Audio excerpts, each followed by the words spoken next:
I'm the Philosophical Bachelor, and today I'm going to talk about the totalitarian anatomy of Hellbound. Hellbound is a popular dark fantasy South Korean TV series that is currently streaming. What speaks to me most about it is how the story is about a society's metaphorical descent into totalitarianism. Totalitarianism, you ask? Yes. That totalitarianism that we have already encountered in history from fascist, Nazi Germany, Stalinist Soviet Union, and the horrors of the Khmer Rouge regime in Cambodia. For those who have not seen it, to avoid spoilers, you might wish to watch it first before listening to this video. The premise of Hellbound is that a supernatural being appears to some people who seemingly are selected to die and go to hell. They are told by this being when this would happen, and when the time comes, demons arrive to bash up and kill the victim. Why this happens, no one knows, but a group called the New Truth seized upon these events to build a dogma, a doctrine concerning how humankind have sinned, should repent, and these events were a punishment to the condemned and a warning to the others. They soon joined up with a fringe fanatic group called the Arrowhead, who are vigilantes going around wreaking violence to the opponents of the New Truth. In short, they did the New Truth's dirty work. Do you see the parallels to totalitarianism yet? The Encyclopedia Britannica defines totalitarianism as a form of government that permits no individual freedom and seeks to subordinate all aspects of individual life to the authority of the state. How does the fictional society in Hellbound become totalitarian? Hellbound is set in present-day South Korea, a developed, technologically advanced modern society. In both the show and in reality, South Korea has a democratically elected government, along with the usual instruments of state such as the police, a judicial system, and institutions such as a free press and universities. However, with the occurrences of these supernatural events, the New Truth seized the initiative to frame the narrative, choosing to interpret the events as God's wrath, punishment, and a divine warning against sin. They made use of the press to spread their message and capitalized on our desire for explanations to reinforce their doctrine. They played on people's superstition, beliefs in the supernatural, and their fears to keep them in line, and soon managed to capture the instruments of state such as the police and the courts, and companies such as telcos and the press to act as their feelers and their enforcers. Those who opposed their ideas were systematically hunted and silenced through violence and murder with impunity. It seems as if in New Truth's aim to spread how people should not sin, they themselves had a right to sin against others to prevent these others from sinning. It is this idea of how, to save you from sin, I need to sin against you by using violence on you, and somehow that absolves me of the sinfulness of the act of violence. From our distance in front of our screens, we recognize this logic as twisted. In fact, the show depends on our recognizing this. But as the show demonstrates, people can get rather carried away even while recognizing the brutality of such a warped logic. The New Truth played on people's fears and then used these fears to make the people restrain themselves without any physical force, at least at first. The people became paralyzed with fear. In the show, they capitalized on the people's fears to first control them and then use them to spy on each other and report each other. This is similar to tactics employed by the secret police of Nazi Germany, Stalinist Russia, and the Khmer Rouge.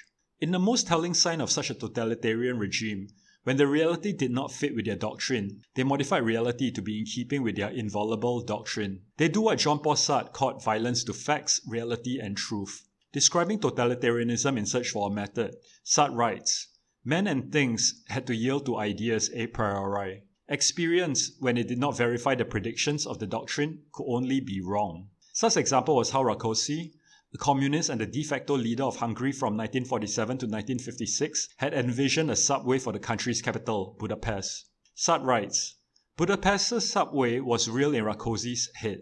If Budapest's subsoil did not allow him to construct a subway, this was because the subsoil was counter-revolutionary. To a reasonable person, you would think that to build a subway, you have to do so in accordance to what the soil conditions allow. If building a subway in a specific ground was according to the laws of soil mechanics not possible, then it was simply not possible. Not to the totalitarian leader. For such a leader, any obstacle, even if the obstacle was the laws of science, needs to be removed at whatever cost." In Hellbound, the subordinates of New Truth's leader were loyal to a fault, after having committed themselves so deep to the organization that they could not come out because either they have invested too much already or they may be harmed if they tried to leave.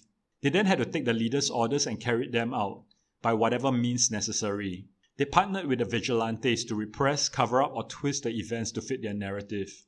A counter group called Sodo tried to use the New Truth's playbook to show how the New Truth was wrong. They saw an opportunity when a newborn baby was visited by the supernatural being to tell it that it too was going to die and go to hell.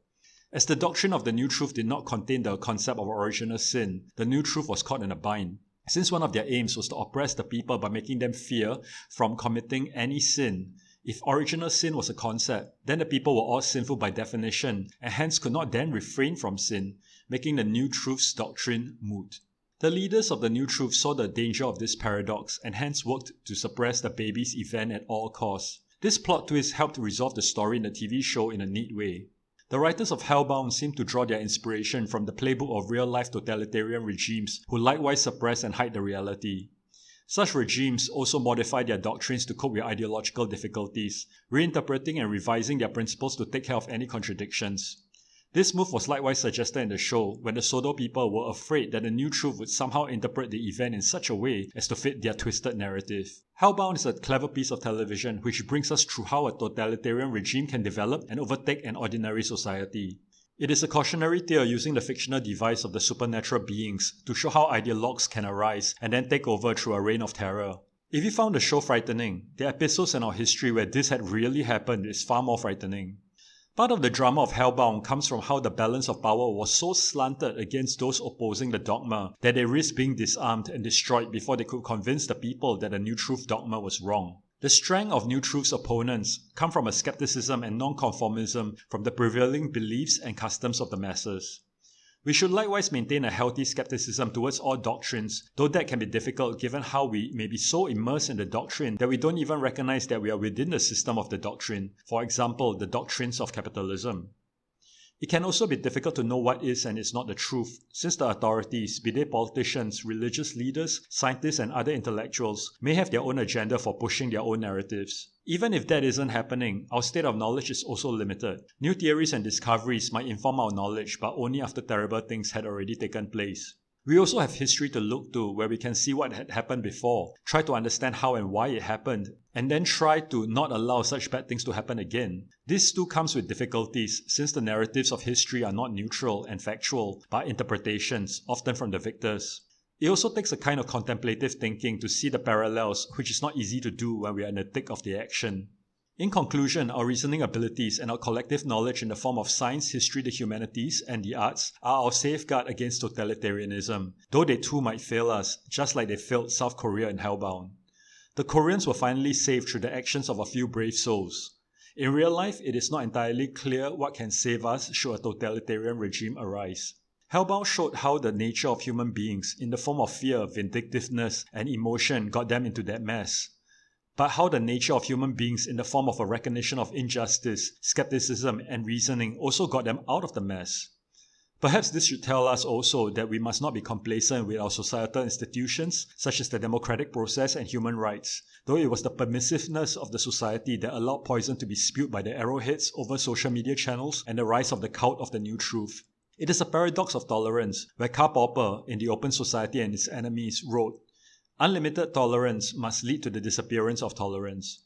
If we extend unlimited tolerance even to those who are intolerant, if we are not prepared to defend a tolerant society against the onslaught of the intolerant, then the tolerant will be destroyed and tolerance with them."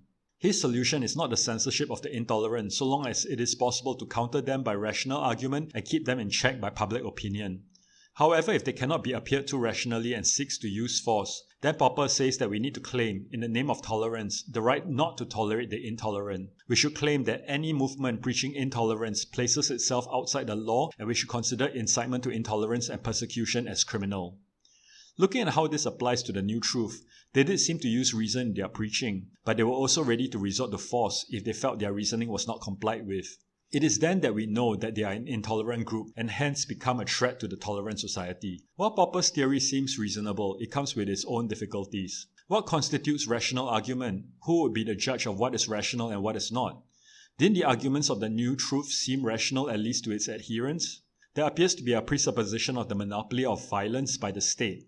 That is, the state is the only entity to enact violence through criminal punishment or war. That is problematic, at least to the extent that the state could be the intolerant or totalitarian entity that needs to be fought against, for instance during colonization. If the state uses force first, does it then legitimize the use of force by its opposition? But without the threat and instrument of force, how can a state then enforce its legislation? This question is not simply theoretical.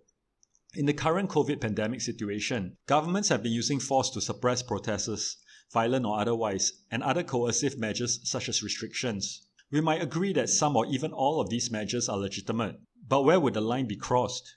In the case that vaccinations be made mandatory, how should the unvaccinated be made to comply? If they do not comply with reason, should force be used on them? Austria has experimented with a lockdown only for the unvaccinated. What next? A rounding up to a concentration camp? How far is too far? There are unfortunately no clear answers, which is why such a show as Hellbound could even be made, since it is this grey area of our systems of governance that the plot revolves around. While a story, a work of fiction, can tie up its loose ends and resolve its plotline, this is where fiction and theory and philosophy depart. I would have to leave this in a state of aporia, where the contradictions remain unresolved since reality is not quite as tidy as in a fictional world. If you do have a solution, please let us know in the comment section. If you don't, that's fine too. Please let us have your thoughts too. And please like and share and subscribe to The Philosophical Bachelor. Thank you.